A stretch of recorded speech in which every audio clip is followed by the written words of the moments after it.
ನೋಡ್ರಿ, ಇಂಥ ದೇವಸ್ಥಾನದಾಗ, ಇಂಥ ಫೇಮಸ್ ಇರೋ ದೇವಸ್ಥಾನದಾಗ ಈ ಥರ ಬಂದು ಬಟ್ಟೆ ಎಲ್ಲ ವಾಶ್ ಮಾಡ್ತಾರೆ. ಇದು ಎಷ್ಟರ ಮಟ್ಟಿಗೆ ಸರಿ ಅನ್ನೋದು ನೀವೇ ಹೇಳ್ರಿ. ಇಲ್ಲಿ ಕಾಣಿಸುತ್ತಲ್ಲ ನಂದಿ ವಿಗ್ರಹ, ಇದೇ ನಂದಿ ವಿಗ್ರಹ ಬಾಯಿದಿಂದ ಈ ನೀರು ಯಾವಾಗಲೂ 24 hours ಬರುತ್ತೆ, ಯಾವತ್ತೂ ಈ ನೀರು ಬತ್ತಲ್ಲ. ಸೊ ಈ ಮೂಲ ಸ್ಥಳ ಎಲ್ಲಿಂದ ಒಂದು ನಂದಿ ಮತ್ತು ಇನ್ನೊಂದು ಎತ್ತು ಕಾಣಿಸುತ್ತೆ. ಎರಡು ನಂದಿ ಅಲ್ಲ, ಒಂದು ಎತ್ತಿದೆ, ಒಂದು ರಾಮ ಲಕ್ಷ್ಮಣ ಸೀತೆ ವನರಲ್ಲ. ಇದೇ ದೇವಸ್ಥಾನಕ್ಕೆ ಶ್ರೀರಾಮಚಂದ್ರನು ಇಲ್ಲಿ ಈ ಸ್ಥಳಕ್ಕೆ ಬಂದಾಗ, ಇಲ್ಲಿರುವ ಈಶ್ವರಲಿಂಗಗೆ ಇದ್ದಾಗ ಸೀತೆ ಮಾತನ್ನು ಹುಡುಕ್ತಾ ಬಂದಾಗ ಈ ಸ್ಥಳಕ್ಕೆ ಬಂದು ಪೂಜೆ ಮಾಡಿದ್ರಂತೆ.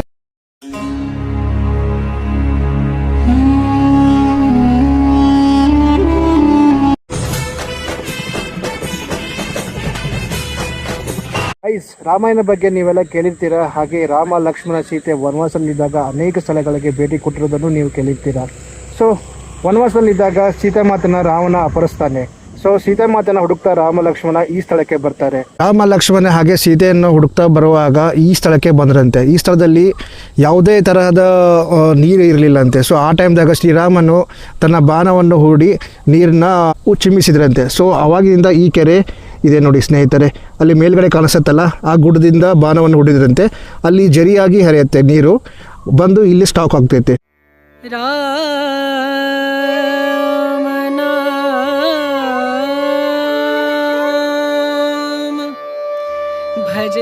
ಇವಾಗ ನೀವೇನು ನೋಡಾಕ್ತಿರಲ್ಲ, ಇದೇ ಎಂಟ್ರೆನ್ಸು, ಇಲ್ಲೇ ಕಾಣೋದು ಕೆರೆ. ಸೊ ನಾವು ಆ ಕಡೆಯಿಂದ ಬರಬೇಕು.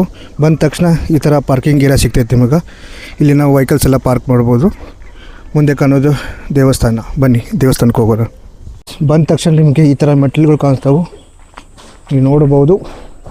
ಇಲ್ಲಿ ನಾನು ಆಗಲೇ ತೋರಿಸಿಲ್ಲ ನಿಮಗೆ ಕೆರೆ, ಇಲ್ಲಿ ಕೆರೆ ಐತೆ ನೋಡ್ರಿ.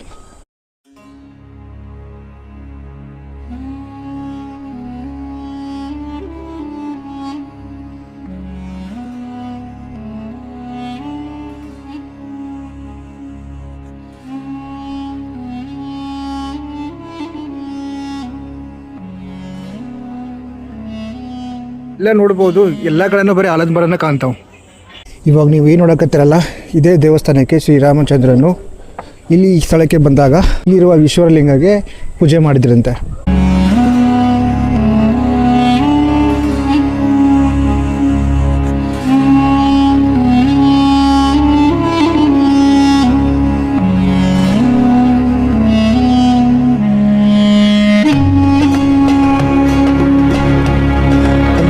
ನಿಮಗೆ ಒಂದು ನಂದಿ ಮತ್ತು ಇನ್ನೊಂದು ಎತ್ತು ಕಾಣಿಸುತ್ತೆ. ಎರಡು ನಂದಿ ಅಲ್ಲ, ಒಂದು ಎತ್ತಿದೆ, ಒಂದು ನಂದಿ ಇದೆ. ಸೊ ಎರಡು ವಿಗ್ರಹಗಳನ್ನು ನೋಡ್ಬೋದು ಗೈಸ್. ಬನ್ನಿ, ನಿಮಗೆ ಮೇನ್ ಈ ದೇವಸ್ಥಾನ ಅಟ್ರಾಕ್ಷನ್ ತೋರಿಸ್ತೀನಿ. ಇದೇ ಶಿವಲಿಂಗವನ್ನು ಶ್ರೀರಾಮಚಂದ್ರನು ವನವಾಸದಲ್ಲಿದ್ದಾಗ ಸೀತೆ ಮಾತನ್ನು ಹುಡುಕ್ತಾ ಬಂದಾಗ ಈ ಸ್ಥಳಕ್ಕೆ ಬಂದು ಪೂಜೆ ಮಾಡಿದ್ರಂತೆ.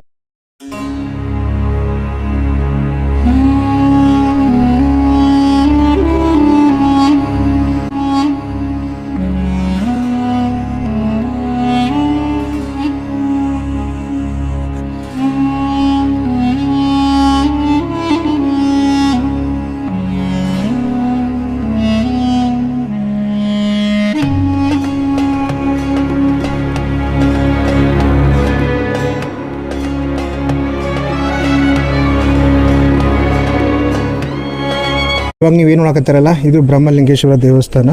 ಸೊ ನೀವು ನೋಡ್ಬೋದು, ಬ್ರಹ್ಮನ ಮೂರ್ತಿ ಒಳಗಡೆ ಕಾಣಿಸುತ್ತೆ.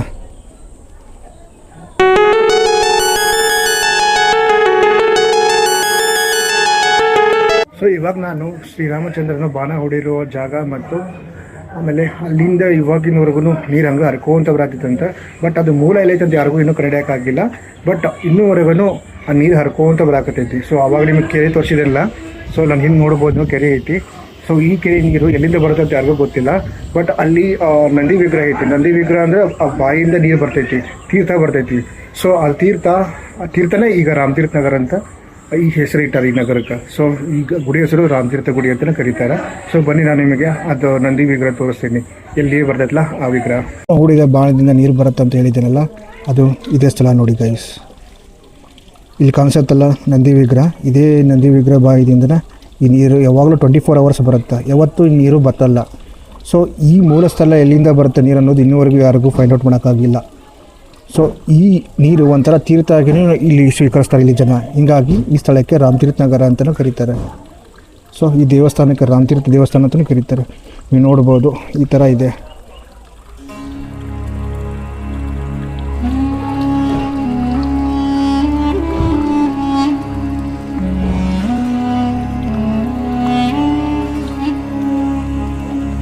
ಇಲ್ಲಿ ನಾವು ಹಲವಾರು ಆಮೆಗಳನ್ನು ನೋಡ್ಬೋದು.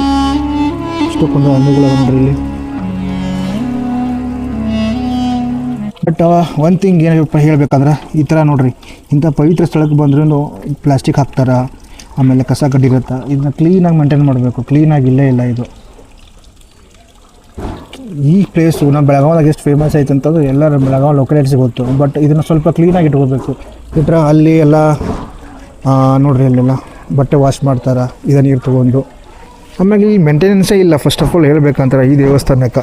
ಶ್ರೀರಾಮಚಂದ್ರ ಬಂದು ಹೋಗಿದ್ದಾನಂತಂದ್ರೆ ಸ್ಥಳ ಯಾವ ಥರ ಇಟ್ಕೋಬೇಕು ಅನ್ನೋದು ಇಲ್ಲಿ ಜನತೆಗೆ ಗೊತ್ತಿದೆಯಲ್ಲೋ ಗೊತ್ತಿಲ್ಲ.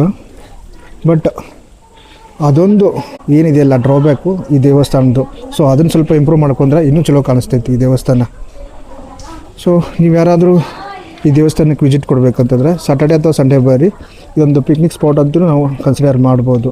ಮಕ್ಕಳನ್ನೆಲ್ಲ ಕರ್ಕೊಂಡ್ಬಂದುತ್ತಲ್ಲ ಅಲ್ಲಿ ನಾವು ಹೋಗ್ಬೋದು. ಅಲ್ಲಿಂದನೇ ನೀರು ಬರ್ತಾವೆ ಅಂತ ಹೇಳ್ತಾರೆ. ಬಟ್ ಅಲ್ಲೊಂದು ಗುಡಿ ಐತಿ, ಅಲ್ಲಿ ಹೋಗ್ಬೇಕಿತ್ತು. ಬಟ್ ಇವಾಗ ಅದನ್ನು ಕ್ಲೋಸ್ ಮಾಡಿದ್ದಾರೆ. ಯಾಕೆ ಕ್ಲೋಸ್ ಮಾಡಿದ್ದಾರೆ ಅಂತ ಏನು ರೀಸನ್ ಗೊತ್ತಿಲ್ಲ. ಆ್ಯಕ್ಚುಲಿ ನಾನು ಕೇಳಿದರೆ ಅವ್ರಿಗೂ ಗೊತ್ತಿಲ್ಲ ಅಂತ ಹೇಳಿದರು. ಸೊ ಅಲ್ಲಿನ ದೇವಸ್ಥಾನ ಕಾಣಿಸುತ್ತಲ್ಲ ಅಲ್ಲಿ ಹೋಗ್ಬೋದು. ಬಟ್ ಇವಾಗ ಕ್ಲೋಸ್ ಮಾಡಿದ್ದಾರೆ. ನೆಕ್ಸ್ಟ್ ಟೈಮ್ ಯಾವಾಗ ಬಂದಾಗ ಅಲ್ಲಿ ಮೇಲೆ ಹೋಗಿ ನಿಮಗೆಲ್ಲ ತೋರಿಸ್ತೀನಿ.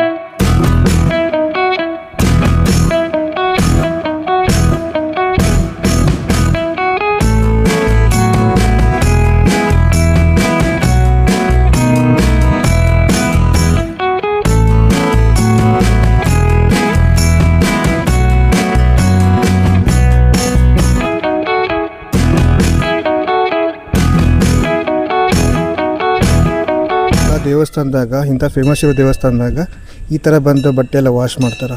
ಇದು ಎಷ್ಟರ ಮಟ್ಟಿಗೆ ಸರಿ ಅನ್ನೋದು ನೀವೇ ಹೇಳ್ರಿ. Very disappointing this. ಇದಾಗಿತ್ತು ಇವತ್ತಿನ ನಮ್ಮ ರಾಮತೀರ್ಥ ನಗರದ ದೇವಸ್ಥಾನದ ಒಂದು ಸುಂದರವಾದ ನೋಟ. ಇನ್ನೊಂದು ವಿಷಯ ಹೇಳ್ಬೇಕಪ್ಪ ಅಂತಂದ್ರೆ ಇಲ್ಲಿ ರಾಮತೀರ್ಥ ನಗರ ಅಂತ ಇರುತ್ತೆ. CBTಯಿಂದ ನೀವು ರಾಮತೀರ್ಥ ನಗರಕ್ಕೆ ಬಸ್ಸಲ್ಲಿ ಬರ್ಬೋದು. ಬಟ್ ರಾಮತೀರ್ಥ ನಗರ ಅಂತ ಇಲ್ಲಿ ಬರಬೇಕಾದ್ರೆ ಒಂದು 3 to 4 ಕಿಲೋಮೀಟರ್ಸ್ ಆಗುತ್ತೆ. ಇಲ್ಲಿ ಯಾವುದೇ ಥರ ಗೌರ್ಮೆಂಟ್ ವೆಹಿಕಲ್ಸ್ ಎಲ್ಲ ನಿಮ್ಗೆ ಸಿಗಲ್ಲ. ಪ್ರೈವೇಟ್ ವೆಹಿಕಲ್ ಅಂದರೆ ನಿಮ್ಮ ಬೈಕು ಅಥವಾ ಕಾರ್ ತೊಗೊಂಡೇ ಬರಬೇಕು. ಓವರಾಲ್ ಈ ದೇವಸ್ಥಾನ ಬಗ್ಗೆ ಹೇಳಬೇಕಪ್ಪ ಅಂತಂದ್ರೆ ನನ್ನ ಪ್ರಾಸ್ಪೆಕ್ಟಿವ್ ಒಳಗೆ ಅಂದ್ರೆ ಈ ದೇವಸ್ಥಾನ ನೋಡೋಕೆ ಮಸ್ತ್ ಐತಿ. ಮತ್ತು ಪಿಕ್ನಿಕ್ ಸ್ಪಾಟ್ ಅಂತಲೂ ನಾವು ಕರಿಬೋದು. ಬಟ್ ಒಂದು ಥಿಂಗ್ ಬೇಜಾರಿರಪ್ಪ ಅಂತಂದ್ರೆ ಇದು ಕ್ಲೀನ್ ಆಗಿಲ್ಲರಿ. ಇಲ್ಲಿ ಪ್ಲೇಸ್ ಎಲ್ಲ ನೋಡ್ರಿ ನೀವೆಲ್ಲ ಯಾವ ಥರ ಇದನ್ನು ಮಾಡ್ತಾರೆ. ಲೈಕ್ ಬಟ್ಟೆ ಎಲ್ಲ ವಾಶ್ ಮಾಡ್ತಾರಲ್ಲ ನೋಡಿ, ಈ ಥರ ವಾಶ್ ಮಾಡ್ತಾರೆ. ಆಮೇಲೆ ಇಲ್ಲೆಲ್ಲ ಪ್ಲಾಸ್ಟಿಕ್ಗಳು ಹಾಕ್ಯಾರ. ಆಮೇಲೆ ಬಾಟಲ್ಸ್ ಎಲ್ಲ ಇಲ್ಲೇ ಒಗಿತಾರೆ. ಸೊ ಮೇಂಟೆನೆನ್ಸ್ ಅಷ್ಟು ಮೇಂಟೈನ್ ಮಾಡಿಲ್ಲ ಆ್ಯಕ್ಚುಲಿ ಇಲ್ಲಿ ಹೇಳಬೇಕಂತಂದ್ರೆ ಯಾವುದೂ ಮೇಂಟೆನೆನ್ಸ್ ಇಲ್ಲ. ಸೊ ಈ ವಿಡಿಯೋನ ಆದಷ್ಟು ಇಲ್ಲಿ ಸಂಬಂಧಪಟ್ಟವರಿಗೆ ತಲುಪಿಸಿ. ಸೊ ಇನ್ನಾದರೂ ಈ ದೇವಸ್ಥಾನ ಮತ್ತು ಈ ಪ್ಲೇಸು ಸ್ವಲ್ಪ ಇಂಪ್ರೂವ್ ಆಗಲಿ. ಇನ್ನೂ ಹಲವಾರು ಪ್ರವಾಸಿಗರು ಇಲ್ಲಿ ಬಂದು ವಿಸಿಟ್ ಕೊಡುವಂಗಾಗಲಿ. ಸೊ ಇಷ್ಟು ಹೇಳಿ ನಾನು ಈ ವಿಡಿಯೋ ಮುಗಿಸ್ತೀನಿ. ಮುಂದಿನ ವಿಡಿಯೋದಲ್ಲಿ ಮತ್ತೆ ಸಿಗೋಣ. ಬಾಯ್.